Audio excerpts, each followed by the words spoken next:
উদাহরণ আনবেন কেন? যখন আমার কথা আমার উদাহরণ আনবেন কেন? হিন্দুরাই শুনেন, চায়নায় মসজিদ ভেঙে বাথরুম বানাচ্ছে, ওটা তো কথা আমার না। কত বেশি আওয়ামী লীগের চামচামি করবে। দালালি কথা বলাইনি এখানে, আমি দালালি বলি নাই।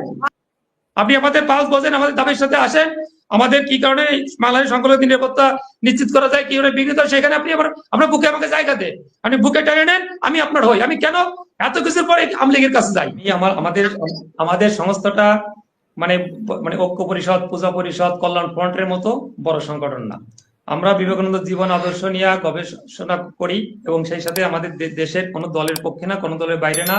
আমার সংগঠনের সভাপতি ঢাকা বিশ্ববিদ্যালয়ের মানে বর্তমান টিচার ডক্টর অসীম সরকার, অনেকে জেনে থাকবেন, তিনি প্রভোস্ট ছিলেন। তার বক্তব্যটা আছে, মানে আমরা কোন দলের পক্ষে না, কোনো বিপক্ষে না, আমরা দেশের পক্ষে।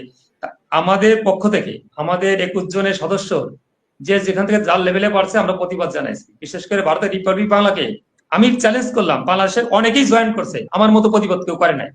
আমি বলছি যশোরে 5 ভরি সোনা চুরি হয়েছে যশোর মন্দির থেকে, সেটাকে কোট করে আমাকে প্রশ্ন করছে যে উনি ইনুস সাহেব কি পারতেন না ওই মন্দিরের সোনাটাকে রক্ষা করতে? ইনুস সাহেব কি ওখানে গিয়ে বসে থাকবে মন্দিরের সামনে? কিন্তু আমি উত্তর দিছি যে যখন 200 ভরি সোনা চুরি হয় ঢাকা শিব মন্দির থেকে, তখন আপনি কেন আসেন নাই? আমাকে প্রশ্ন করা হয়েছে যে এই জমি দখল হচ্ছে, হিন্দুদের বাড়ি দখল হচ্ছে, আমি কি শেখ হাসিনার রানিং আইজি কোটালি করা হিন্দুদের জায়গা জমি দখল করে, তখন কেন আসেন নাই? আমি তো স্পষ্ট জবাব দিছি, আমি তো ছাড় দিই নাই আমাদের লেভেল থেকে। হ্যাঁ, আমাদের এই সংগঠনটায় মিডিয়া ফেস করার দায়িত্ব আমার, মুখপত্র আমি আমার লেভেল থেকে হার্ডলি ট্রাই করছি বেস্টটা দেওয়ার জন্য, আমি আশা করি দিতে পারছি।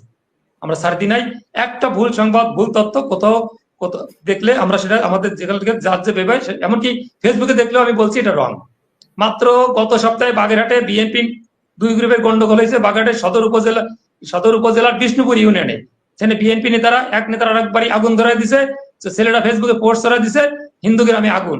সেখানে আমি খোঁজ নিয়েছি, শুনছি এটা হিন্দু গ্রামে বিএনপি নেতাদের বাড়ি, সে বাড়ি বিএনপি নেতাদের বাড়ি। সঙ্গে সঙ্গে বলছি এটা তাদের বলছি এবং আমি ফেসবুকে লিখে দিয়েছি যেটা হিন্দুদের ঘটনা না। আমি আমার লেভেল থেকে কোনো ছাড় দিই না এবং দিব না, মানে এটা আপনি নিশ্চিত থাকেন যে এখান থেকে কোনো রকম প্রবণতার সাথে আপনাদের সংগঠন থেকে আপনারা যেটা এই ধরনের আমাদের লেভেল থেকে আমরা ট্রাই করছি।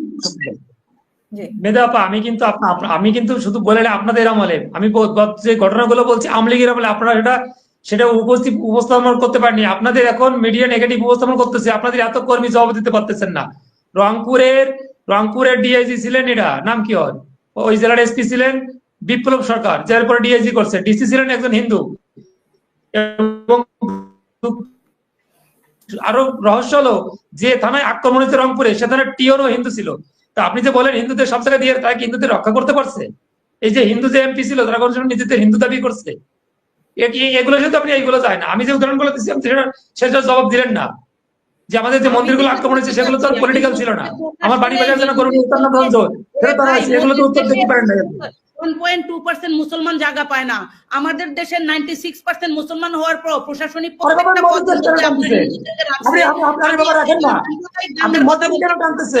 এই অসমতার কারণে উদাহরণ আনবেন কেন? যখন আমার কথা আমার উদাহরণ আনবেন কেন? হিন্দুরাই শুনেন, চায়নায় মসজিদ ভেঙে বাথরুম বানাচ্ছে, ওটা তো কথা আমার না। কত বেশি আওয়ামী লীগের চামচামি করবে। দালালি কথা বলাইনি এখানে, আমি দালালি বলি নাই।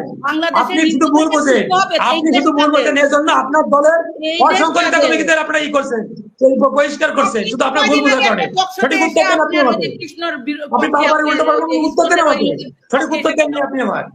আমি এবার সঠিক উত্তর দেন নাই তো, আপনি না বুঝে আপনার কথা কবিতা বলার মতো বলে যাচ্ছে। আমি আপনার দল চাই নাই। আমি বলছি 17 বছরে আওয়ামী লীগ হিন্দুদের আপনাদের 10 গুণ অত্যাচার করছে। আপনারা উপস্থানে ব্যর্থ, পলিটিক্সে ব্যর্থ। কেন? আপনি তো রক্ষা করবেন, আপনাদের সমস্ত কিছু ঢুকাই দিচ্ছে। আর কি স্বাধীনতা চান আপনারা বাংলাদেশে?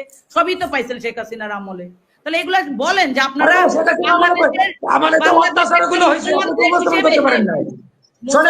যেভাবে কথাবার্তা বলে এইভাবে কথাবার্তা বলে নেত্রী গিয়ে আমি আমার দেশের মানুষ, আমি জাপানের মানুষ না, লন্ডনের মানুষ না, ভারতের মানুষ না। আপনি আমার সাথে মিডিয়ায় রক্ষা করবেন। স্যার যেটা বললেন যে এখানে আমরা নাগরিক মানে সবাই ঐক্যমত্যে আসতে পারতেছি না, এখানে আপনি পলিটিশিয়ান, আপনার ধৈর্য শক্তি সবার চেয়ে বেশি ছিল। আমি বলবো কাউকে দালাল না বলিয়া আমরা যারা হিন্দু সম্প্রদায় আছি তাদেরকে পালস বুঝা আপনি আমাকে বুকে টেনে নেন না, আপনি আমাকে দূরে ঠেলে দেন কেন? আপনার পাশে আমি দূরে ঠেলে যাবো কেন? যদি আমলিগ আমাদের এত কিছু পরে হিন্দুরা আমলিগের ভোট দিতে পারে 17 বছরে হাজার হাজার অন্যায়ের পরে, তা আপনি আমার বুকে টেনে নেন, আমি আপনার ভোট দেবো, সেই জায়গাটা আপনি তৈরি করেন। তা না করে আপনি উল্টো কেন বলতেছেন? আপনি আমাদের পালস বোঝেন, আমাদের দাবির সাথে আসেন, আমাদের কি কারণে বাংলাদেশ সংখ্যালঘু নিরাপত্তা নিশ্চিত করা যায়, কি কারণে বিঘ্নিত, সেখানে আপনি আবার আপনার বুকে আমাকে জায়গা দেন, আপনি বুকে টেনে নেন, আমি আপনার হই। আমি কেন এত কিছুর পরে আমলিগের কাছে যাই? আপনি আমার বুকে টেনে নেন না তো। এই যে এইখানটায় বসেই আপনি আমাকে বক্তব্য পুরো ব্যাখ্যা না করে ভুলটা বুঝে পাল্টা কাউন্টার দিলেন। কাউন্টার দেবেন কেন? আপনি আমাকে কাছে নিবেন, আপনি আমাকে নেন, দেখেন আপনার কি হয়। সে জায়গাটা তো দিচ্ছেন না, জায়গাটা তারা দেয়। এত কিছু বড় মানুষ সে আমলিগের হিন্দুরা ভোট দেয়। আপনি একটা জিনিস চিন্তা করেন, হিন্দুরা এখন কাকে ভোট দেবে? একটু ভাবছেন একবারও? হিন্দুদের একটা ভোট আছে, কাকে দেবে?